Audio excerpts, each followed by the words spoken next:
एक सामान्य जिज्ञासा आई है बहुत गुरुवानों के तरफ से। इस तरह भी बरखा दीदी बात भी की है। जिज्ञासा है कि दूसरे प्रकार के सत्संग में वहां के लोग नाचते और झूमते थे, क्या दीदी शिव चर्चा में हम लोग भजन के क्रम में नाच और झूम सकते हैं कि नहीं? दीदी का इस पर गोली है, लेकिन हम दीदी से पुनः निवेदन करेंगे कि प्रश्न है यदि आप लोगों का कि दूसरे प्रकार के सत्संग में वहां के लोग नाचते और झूमते हैं, क्या शिव चर्चा में हम लोग नाच और झूम सकते हैं कि नहीं? दीदी से हम लोग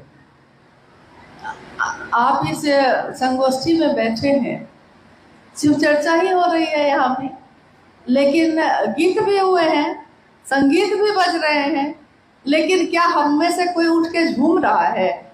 कोई नृत्य कर रहा है क्या? लेकिन नृत्य कर रहा है मेरा मन, मेरा शरीर नहीं। क्योंकि मन तो आपका सही में तरंग में तो आएगा ही, मन को ही तो कोई चीज प्रभावित करती है, तरंग में आएगा, कोई गलत नहीं है। लेकिन नृत्य करने के लिए भी कोई जगह होनी चाहिए।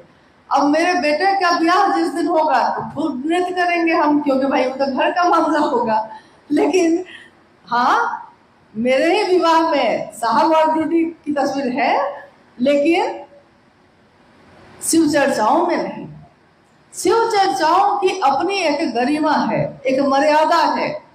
क्योंकि अभी अभी मैंने कहा कि दो गुरु भाई, एक गुरु भाई ने हाथ उठाया कि माँ नीलम आनंद जी से वो शरीर में मिले हैं। अब ये दो आदमी पे कितनी बड़ी जिम्मेदारी है ये बताने की कि ये नीलम आनंद जी थी कौन। क्योंकि जो ये बताएंगे उसी से ना आप जानिएगा कि नीलम आनंद जी कौन थी। ठीक वैसे ही समाज में, समष्टि में उतरा हुआ व्यक्ति अगर दिल में, अगर अपने हृदय में शिव की शिष्यता को धारण करके नहीं उतरेगा तो समाज में जो भी संदेश आप दीजिएगा समाज को वही समझ में आएगा। क्या शिव चर्चा नाच और गान है तो आप ही उत्तर दीजिए कि है। क्या शिव की चर्चा करना नाचना और गाना है? ऑर्केस्ट्रा है ये? तमाशा है ये? नहीं। क्योंकि साहब की चर्चाओं में भी आपने सुना होगा कि चढ़ के सूली पे मंसूर बोला।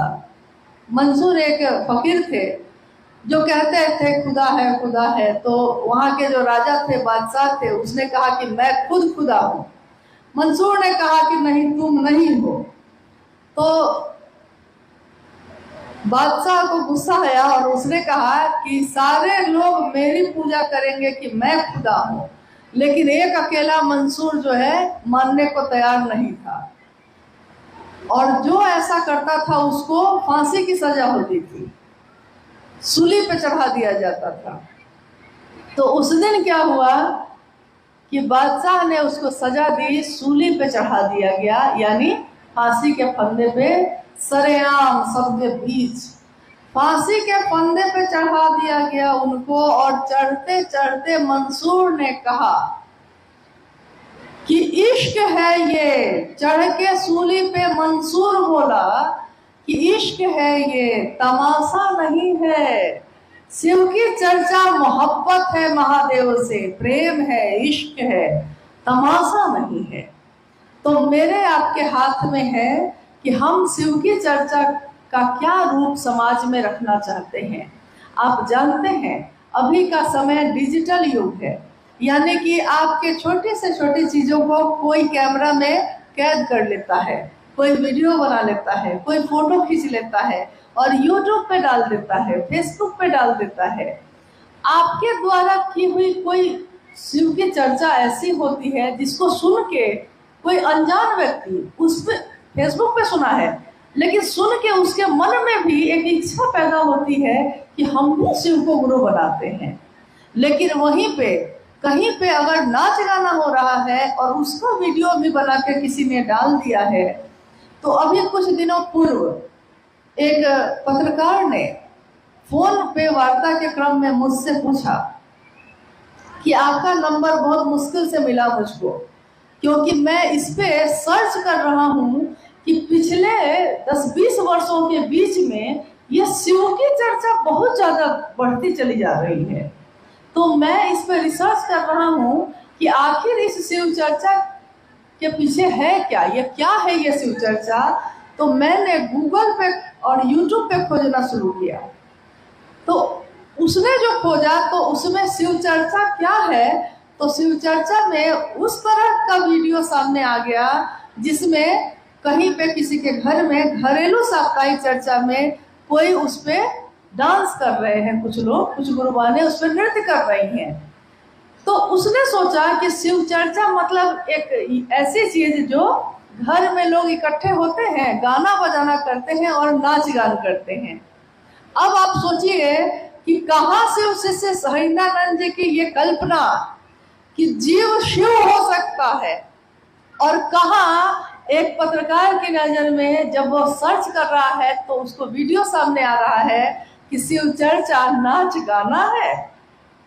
साहब ने कहा कि मैं चाहता हूं कि आप ऐसा काम करिए कि अगर कहीं से आप गुजरिए तो आपको देखकर लोग कहें कि शिव के शिष्य जा रहे हैं।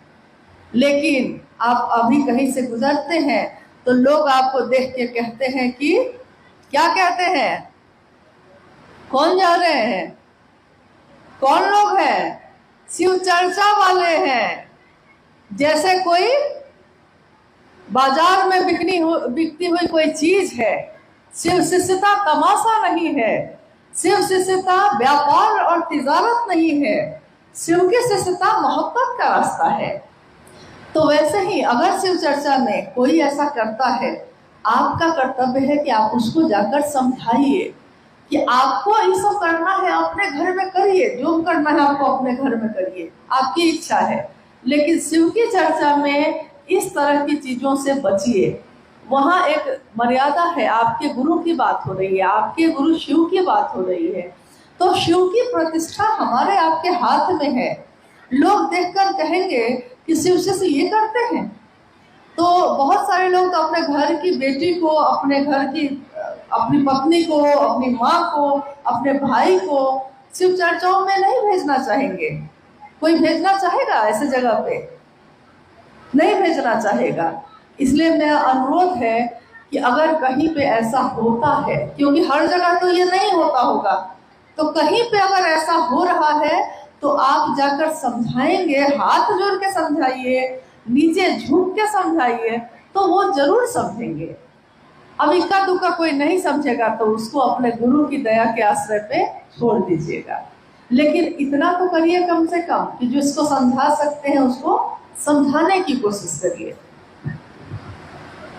ऐसा तो बहुत है, समय भी धीरे धीरे अपने गति से बढ़ रहा है, लेकिन हम चाहेंगे दीदी से कुछ प्रश्न। बहुत सारे लोगों की जिज्ञासा आई, शिव की शिष्यता क्रांति नहीं है, जागरण है। कृपया दीदी समझाने का कष्ट है। शिव की शिष्यता क्रांति नहीं है, एक जागरण है। साहब से इस पर कुछ कहा है, दीदी से लोग सुनना चाहते हैं। देखिए, उसी शिष्यानुभूति किताब में एक पंक्ति है कि शिव की शिष्यता क्रांति नहीं, एक जागरण है व्यक्ति के आध्यात्मिक एवं मानसिक तल का। आध्यात्मिक यानी जो ईश्वर की तरफ चलने का रास्ता दिखाए, मानसिक यानी जो मेरे मन में चलता है लगातार। मन क्या है? तो मन विचार को पैदा करने की मशीन है, एक अदृश्य मशीन, दिखाई नहीं देती, लेकिन जो दिखाई नहीं दे रहा है वो हमको आपको नचाए हुए है, यानी दिखाई कहीं नहीं दे रहा है। लेकिन मन, आप कहते हैं कि मन दुखी है, आप कहते हैं कि मेरा मन आज बहुत खुश है, यानी कि वो मन अगर दुखी है तो आपका शरीर भी ठीक है, अगर मन सुखी है तो शरीर ठीक है, मन दुखी है तो शरीर भी शिथिल है, यानी कि वो मन आपको नचाए हुए है।